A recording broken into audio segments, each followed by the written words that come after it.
Hello everyone, and this is a bridge. So the thing that makes this interesting is I'm doing something different today, but the thing that makes this bridge interesting is when you look at the pillars here, you can kind of tell that the bridge was narrowed at some point. Like the main deck here span was narrowed because the support pillars are wider, as are the actual abutments, and they kind of showed that you could maybe fit one more track. Though that's not the only reason I'm in this area. The actual reason I've started this area is for something else, which we'll get to, because I'm going to walk over there. It's kind of a little interesting tidbit. This isn't something that I normally do, so I also want to ask if you guys enjoy this, please subscribe and like the video and comment down below, because this is more of like a little walkthrough of sorts of history. This is actually here in my hometown, Central Ohio, but it's not something I normally do because normally I'm not out here, but I came out here just to look, and well, when I found what I was looking for still exists, figured to do a video. So right now we're on kind of this old track bed of a third track that would have been here. Now, the interesting thing is, if you come up onto the main, you can see that it starts to lower a little, and I have a feeling I know why coming up. I didn't check the other bridge north of here, though, but there's a thing that makes me suspect why. Anyway, if you look to the south here, you might just barely see them. There's a couple of signals, not even a mile south. And then when you look just a little bit north, you'll see there's more signals. And I'm kind of wondering why they needed this many signals. This isn't where the LM Cabin Diamond is. Though I wonder if the signals that are that direction south are actually guarding the other diamond for an out-of-service line that I know of. Which could be a whole nother video where I walk along it, because there's like an entire abandoned rail yard complex there. But this section is interesting because you have this kind of area where there's this other track that would have been here to the left, and it's kind of going down. Now you could argue that they just trimmed the ballast down because they tore out the track and decided to do something with that ballast, but there's a reason why I have a theory that that isn't exactly the full case. We're gonna get to it up here soon, right before the signals here that are also unlit. It's an interesting curiosity, and I don't normally make videos like this. I was hoping a train would pass because it would be interesting, but unfortunately it didn't. But it's fine. And I can't exactly wait out here all night for one. But yeah, we're gonna get to the interesting part here, because you see this switch machine that isn't really connected to anything, and I think that's very unusual. But there's a reason there's this switch machine. It doesn't even have a lock on it. I'm not gonna try flipping it though. I don't want to get in any trouble by touching things I shouldn't, you know? I'm just here to explore and kind of show the area, just because it's a little interesting bit. But you have this former turnout here, as indicated where the points would have been by the machine, and it kind of branches off to the left here, which would be the west. I'm gonna try and, there we go. Now that it's more shady, the sun isn't as bright, but it kind of goes down here. And this kind of goes west. I really picked a poor time to film this, but it's something interesting. Oh, there is a train coming. I'm gonna step aside then, because I'm sure you all would like that. If not, oh well, too bad, you're getting a train. But it's interesting because, oh, they're approach lit. The other one is showing yellow too. Alright, so these are approach lit signals then. Interesting. Not very many of those in this city anymore. The other ones I knew of that I used to film by were torn down about 2 years ago. And I can link a video that I actually filmed from them in. But anyway, while we wait for that train, when we get here, there's a derailleur, also still in place. It's locked though. It actually has the lock, but the derailleur here is still in place. And I think that's a little interesting bit as well. And it's like, yeah, the train would have went right up to here. It would have went basically right up here. Now, yeah, that train is still visible, so I'm not gonna try, you know, getting too close to the line here, but I wonder what these signals would have been used for prior, because I see they are approach lit. I only just learned that while recording, as we can tell. I wonder though if they were partly guarding this set of points here. Though there's no remains of a dwarf signal or anything that I can find here, so I'm not actually 100% sure. But you look and, you know, see the derailleur. It was very obviously guarding this spur from the main. Oh, here she comes. I really don't talk a lot during these types of videos, but it's worth noting. My phone steadily with both paws. Is that the YN2 livery I see on the lead? Yeah, it is. Don't see that anymore. Number 15 at the lead. That's a lot of coal. Yeah, there she goes. Now, I'm not going to stay the entire length of the train like I normally do, because obviously we're not here for this beauty. As pretty as it is. I can't tell if it's throwing up smoke over there or not. It looks like it is throwing up coal dust though. It's really hard to tell. So, I don't know. It's interesting though. Maybe I will stay, maybe I won't. We don't know. But, yeah, it's interesting because it's crossing over where the points would have been there, passing by the switch machine. Well, manual switch throw. I cannot speak when I film on the spot. You know, it's fine.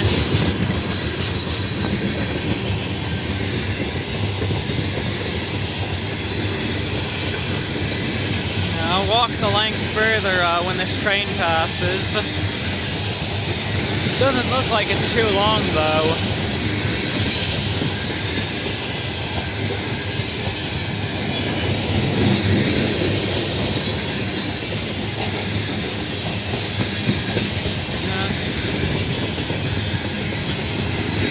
This wind that it's throwing up really does feel nice.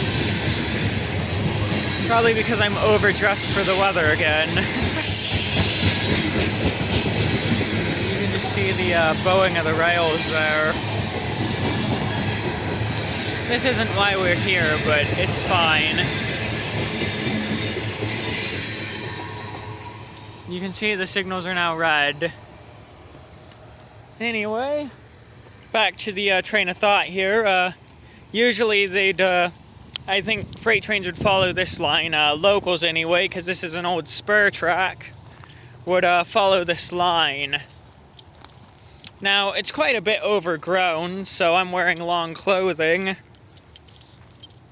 Thankfully, I was smart enough to prepare. Try and block my phone from the sun a little here, but it's not working. Yeah. This is about, it's a really, it's somewhat of a tight turn too. Sorry if the sun's so bright. I really should have picked a better time to do this. But it's fine. Yeah, if you look though, it's like, it is really overgrown in places. Like leading up to the track here, you can kind of see it. And it's, you know, it's an interesting little bit. Because as you follow it, there's some interesting little things along it. And it's not very long. I reckon it to be no longer than a quarter mile of abandoned track. So it's not really a long walk through by any means.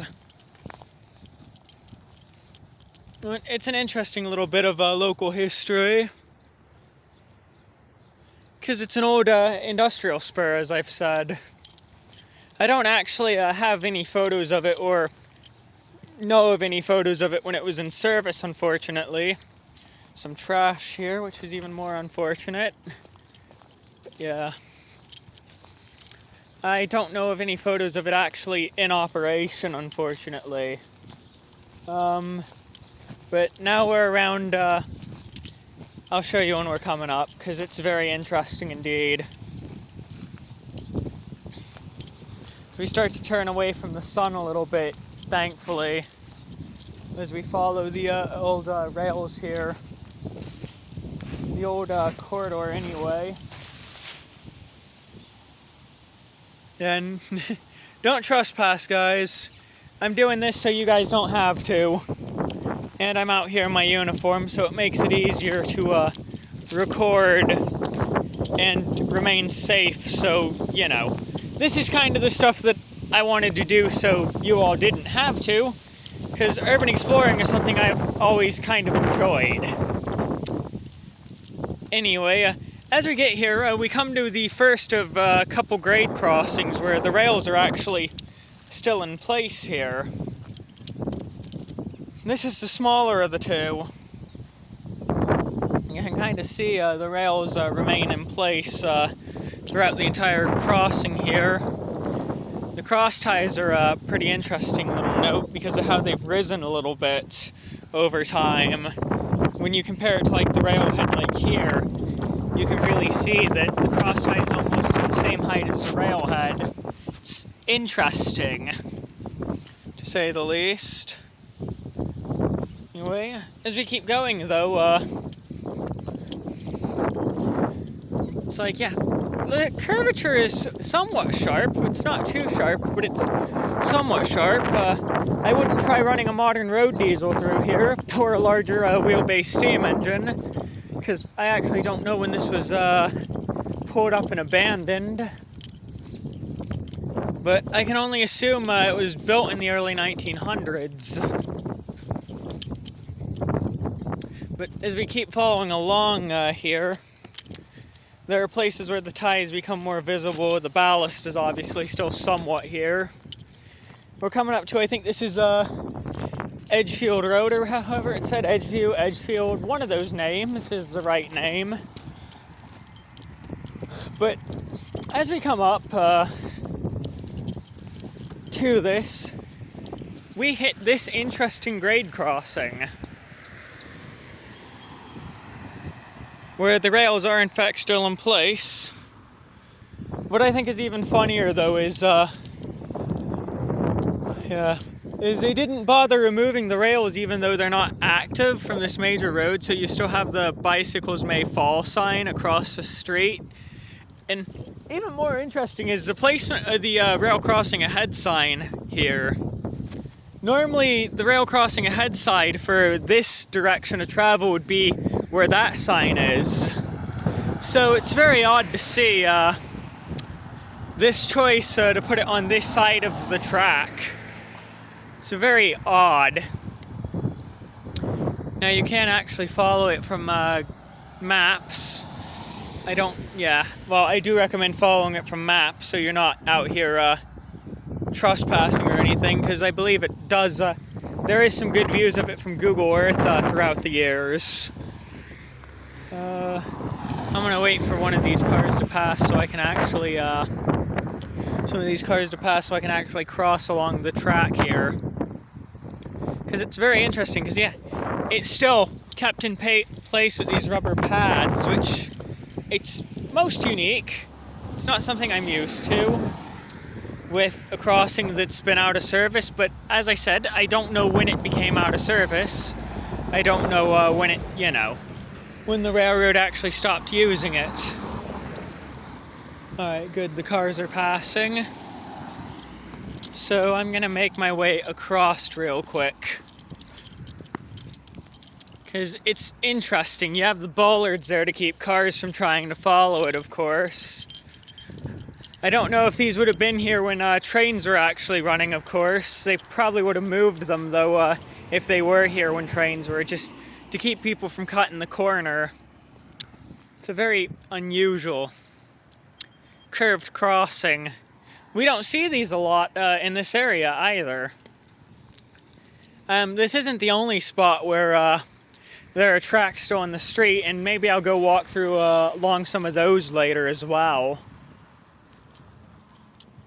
Anyway, as you get here, we kind of get to the end of public access, because this old track goes into the actual place where it would have terminated, which is around here.